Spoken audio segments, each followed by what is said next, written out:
Guys, so Alex from Combat Fuel, and today we're joined by Jay. Jay, why are you here? Well, what have we come to do? First off, mate, let me just say thank you. You guys have been supporting me since I unexpectedly stayed in the UK.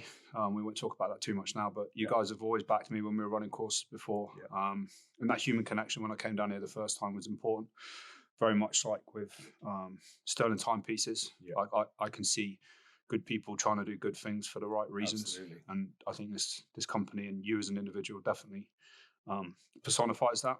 So thank you. If there's anything I can do to help and try and repay some of the faith that you've put in me and generosity, not only supporting me and courses that I've been running, but also my family, my daughter, and helping her on her journey. So, just thought I'd come down and touch base and talk about a few things and just get your opinion on some stuff, really. Absolutely. I think sports nutrition is something we wanted to discuss. There's a bit of a grey area on what can essentially kids take. Your daughter's 16 now, I believe. Yeah, that's right, mate. So my angle on it is this. It's like I've been training in the gyms, military, civilian ones for, the best part of 20 years now. And when I first started on that sort of journey, if we want to use that word, there wasn't much information out there, and there certainly wasn't the choice of supplements. It was like Maxi Muscle, creatine and protein. Cyclone, and that was it, right? That was pretty much it. Or some crazy weight gainer that will come in a 5 kilo bag. Now we know it's just filled with refined sugars and carbs and not a lot of protein. And it's hard, because we all fall for that marketing, don't we? Of course. When the marketing's there and it's, you promise the world, it's, well, okay, I'll buy that because I don't know. I'm not an expert. I'm not an SME in that. And, so is your daughter using anything at the moment, and is there anything we could help with? So again, I think I've just to keep it simple, really. It's about a little bit of myth busting, and she's on her way to becoming a professional athlete, and the demands on her body, and mentally and physically, to be able to perform on demand repeatedly multiple times a week in highly stressful competitive environments is not easy. And you look at these pro athletes, they've got all the infrastructure behind them. They've got, rehab, they've got recovery, they've got dietitians, they've got, physios, nutritionists, the whole thing. And it's very difficult to try and replicate that if you're not, a signed up, paid up member of a professional team. So it's what is it, as a dad that I can advise her, because she's asking me now and I don't know the answers, and I want to be able to give her good info. Is testament to yourself as well. If you don't know the answer to a question, hand goes up, can somebody help and support? And I think that's what we do with Combat Fuel really well is, we don't make these false promises. We just, whether it's good for business or not, all we do is recommend what's relevant to an individual. And your daughter, for example, I assume you've heard of creatine. Creatine monohydrate, and there are other variations of it. Absolutely, she should be taking it. And not just her. Everybody should be taking it. Our parents, our grandparents, everybody should use creatine. Is there any sort of restriction? She's 16 now, so I just want to make sure that there is science behind it, and you can give us a bit of that. But as far as I'm tracking, she's good to go. She's 16. Creatine is like a daily supplement. From everything that I've been told by people, and most of those people don't have your background and depth of knowledge into this. This is kind of why I'm here, and sort of search out some information that I can relay to her because I trust you. It doesn't seem to be any real negatives to it. No, and there's not. You can get a bit of water retention from it, especially if you're loading creatine. We now know that a loading phase for creatine's not essential. You don't need it. You take a little bit longer to reach saturation. But just take your creatine as you do, around a scoop a day. There's more science into it. But again, keep it simple, stupid, is the easiest way we can do everything. Everything we do in the military is basics done well to an extraordinarily high standard, which is the same methodology that we apply to supplementation. So creatine, around 5 grams a day.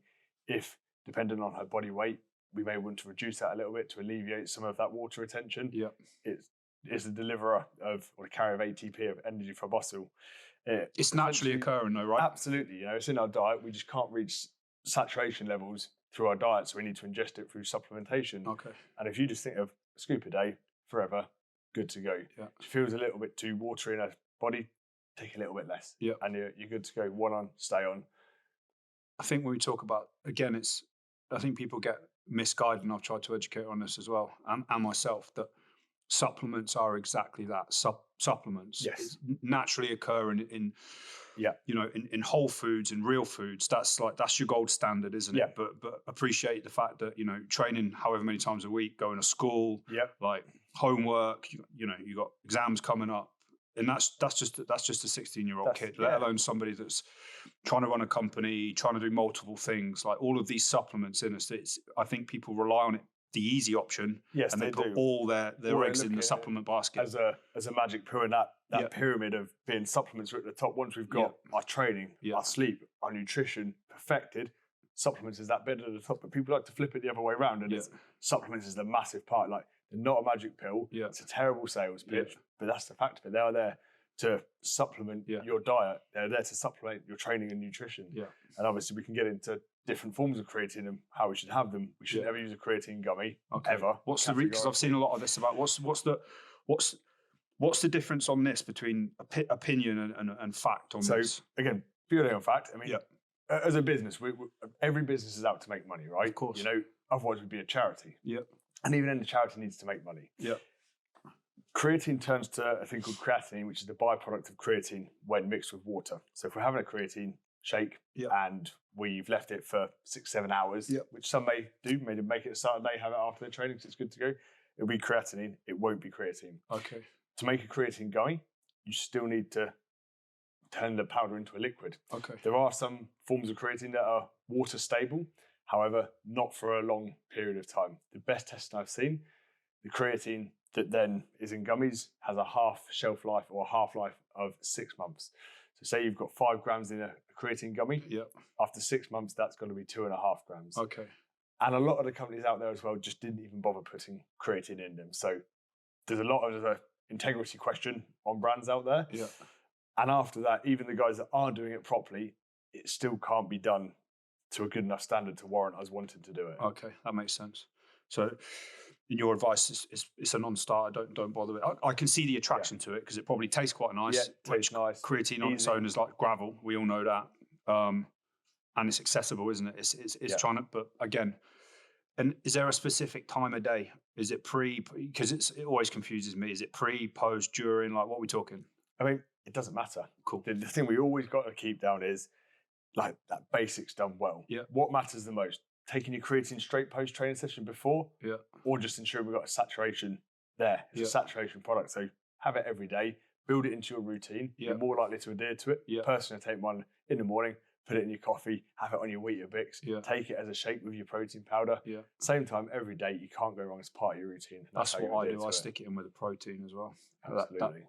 So that would be my next question, I suppose. Like, in terms of protein management, how much do you need? There's always, so it's like, what is it? Two times every pound for your body or something. There's always these crazy, and it's like some people are like, you need 300 grams a day. Some people are like, you need 80 grams a day. So a real general rule of thumb, because it's easy to remember. Again, adherence is better than being absolute perfection. Basics done well. We always drill it as a couple of grams of protein, of whole protein per kilo of body weight. Done. All right. There's a big argument for up to 3 grams of protein per kilo of body weight a day, but that's more when we're looking to build muscle, which your daughter in the sport she does is not. Yeah, and even for myself, I ain't trying to be out there on a stage bodybuilding. I'm a soldier. I was a soldier first and foremost, so it's not about my physical conversation.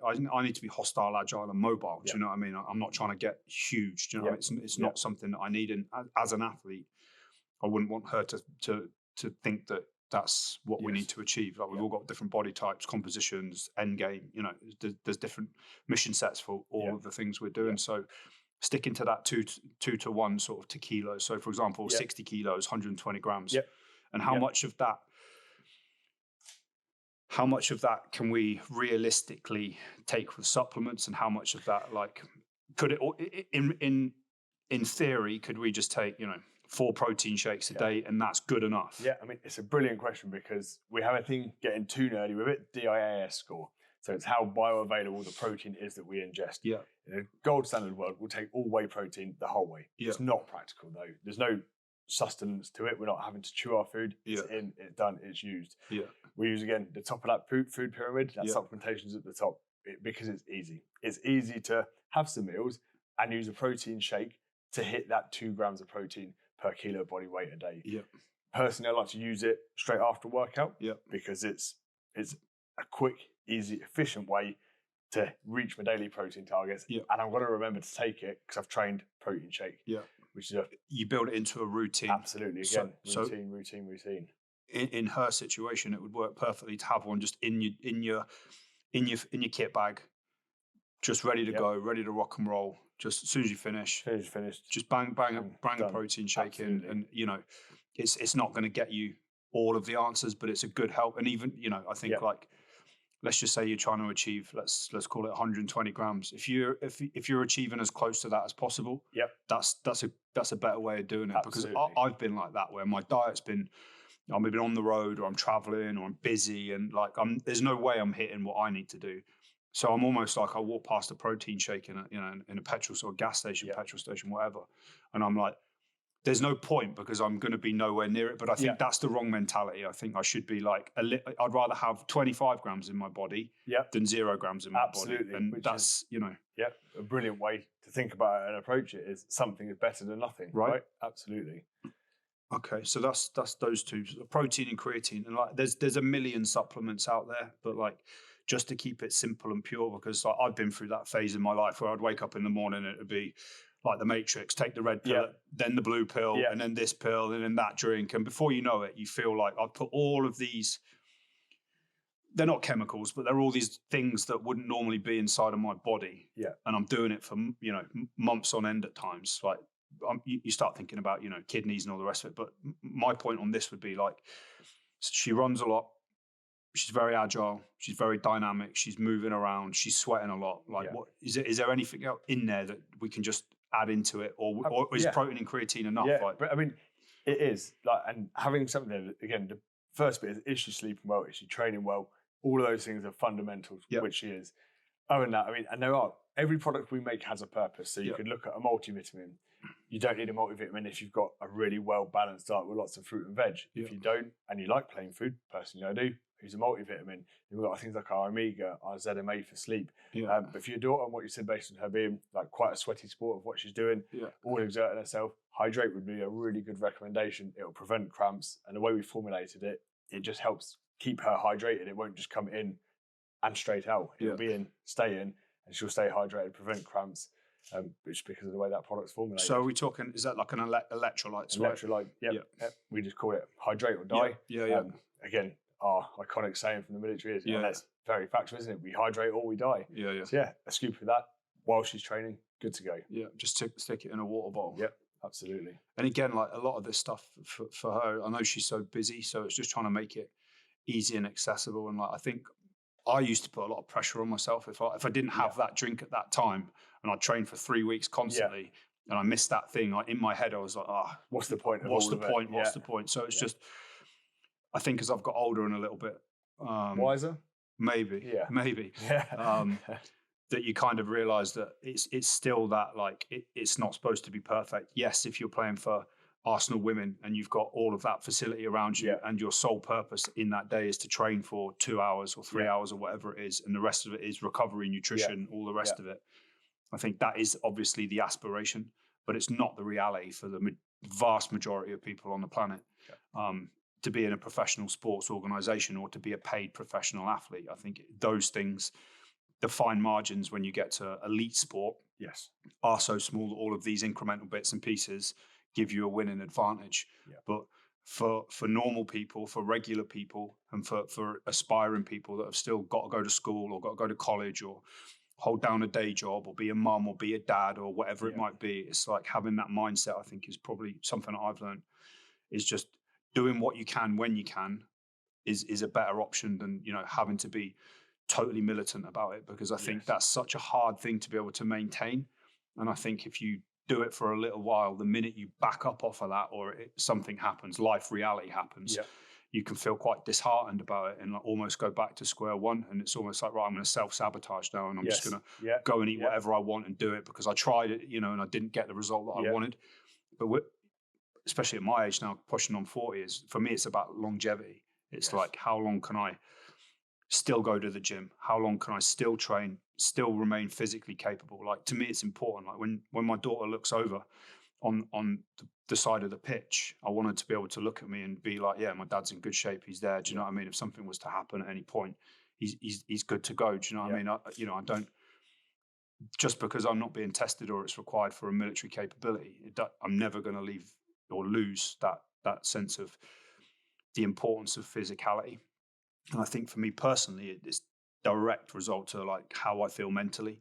Like if I haven't trained for 2-3 days, I'm just not nice to be around. And it's something that I'm aware of, but it's still something that I'm just like, and even if I manage that, I still don't feel as good as I normally do. Like the connection between movement and the physical aspect of life and the mental aspect of life, to me, it might not be the same for everyone else, but for me personally, that's one and the same thing. They're synergistically, you can't have one without the other, right? I think find me a person that's done a bit of a workout. I mean, take my mum, for example. She's mid-60s.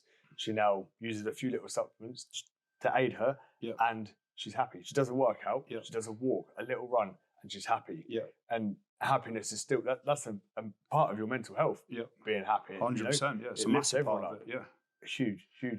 I think they go hand in hand together. And, I think as I age, it's like, there's a kid in here before, and he's like telling me that he can bench 220 kilos. And I'm just like, that's incredible. Like, I've never been able to do that in my life. And I feel like there's a part of me that's like, right, I need to aspire to that. But then I need to realize that like I said, I'm a bit older. My body's not as, as it's been beaten up a little bit. And it's just, I just want to be able to maintain. Okay, I would love to be able to do that kind of stuff. I would love to be able to achieve certain numbers on certain things, or, run 6-minute miles for 10 miles. But the reality of what I'm doing is that I need to be able to maintain a bit of a balance, a well-rounded balance. And I want to be able to do it until I'm 50 or 60 or 70 or 80. Like, I want to be in that position where like I'm training till the very last day, because it's so important for me mentally. And the minute I abandon that sort of physical to mental connection, nothing, it can be a downward spiral from right? there, can't it? Right? Everything goes down the road. You stop caring about what you eat. You stop caring about, we talk about this a lot, diet being more than just nutrients and proteins and carbs. Diet is everything that you ingest. It's like, DJ Shipley, a good friend of mine, he talks about this in depth, and like he really is like world leading on this when it comes to the philosophy, and same as our coach in the States, Vernon Griffiths, like so intelligent when it comes to, and so aware of diet being not just food. It's the decisions we make, the preparation we put in, the intent that we train with, the music that we listen to, the drinks we don't drink, the drinks we do drink, the places we go, the people we surround ourselves. These are all elements. These are all elements that help our diet and improve it.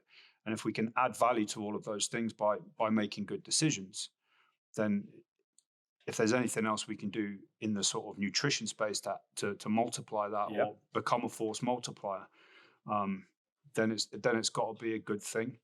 I think like just having this conversation has been super beneficial for me, because I do trust you, and I know that you wouldn't, and you don't, and that's why I like you and I like Combat Fuel, is I know that you're not doing it necessarily for monetary gain. I understand that you're a business, but I also understand that you're very proud of what you do, and rightly so, and you stand by it. I mean, and everything we do, we don't have investors to market the hell out of our products. So our marketing is just to make the best products we possibly can, strive for perfection, and we maintain that what we do is affordable for people as well. And that is our whole marketing, is making good products.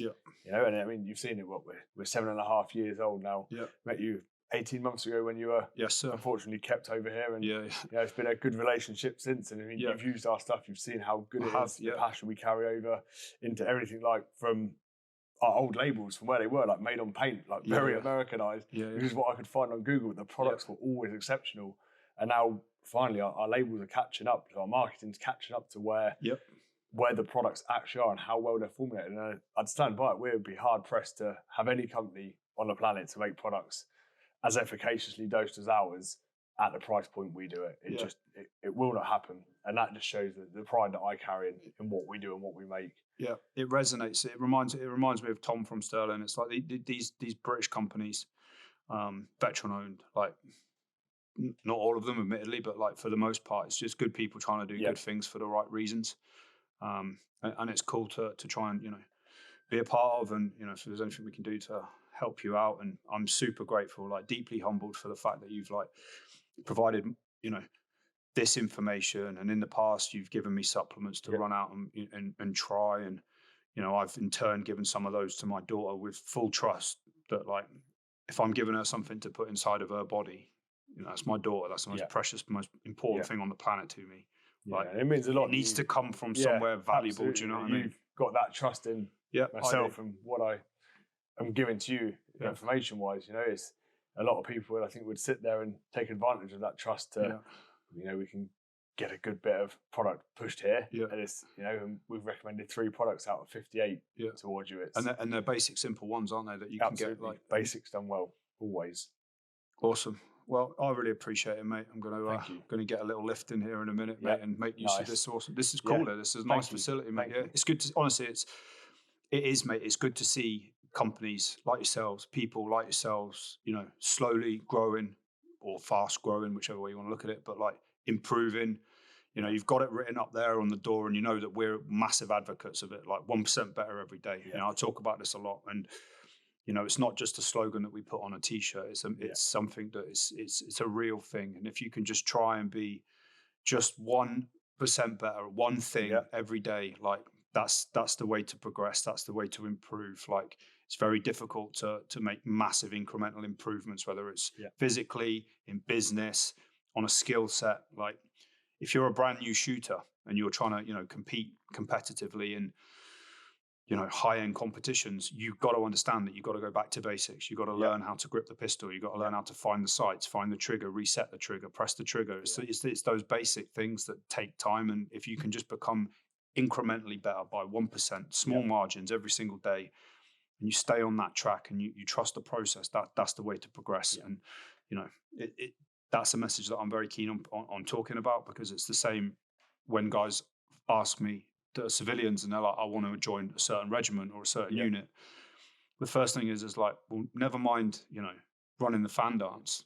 You need to be able to run 1.5 miles in 7 minutes or whatever it is, 9 minutes or whatever it is. You need to be able to do 10 pull-ups and 60 press-ups. That's your goal. And once you've achieved that goal, then the next one becomes visible, and you just strive to move towards that slowly but surely. But if you've filled your head up with all this stuff that's hypothetical at this point, because it's not happened, and it's not going to happen until you achieve what's in front of you, and you're not concentrating on what's in front of you, then all of a sudden it can get very disheartening. You can lose your track a little bit, and lose then sight of that end goal by looking too far. Attack what's in front of you. 100%. Deal with that and carry on progressing forward. No, that's good, mate. Well, I've enjoyed this, mate. Thank you very much. The whole team. I know Leah works hard in the background to make the whole thing tick. I'm under no illusion she runs this company. Yeah. But just a pretty face of it now. Yeah. But I appreciate it, mate. I do. My family does, and long may it continue. And if there's anything we can do to help in the future, then so be it. Appreciate it, mate. Thank you very much. Thank you, Alex. Cheers. Nice one.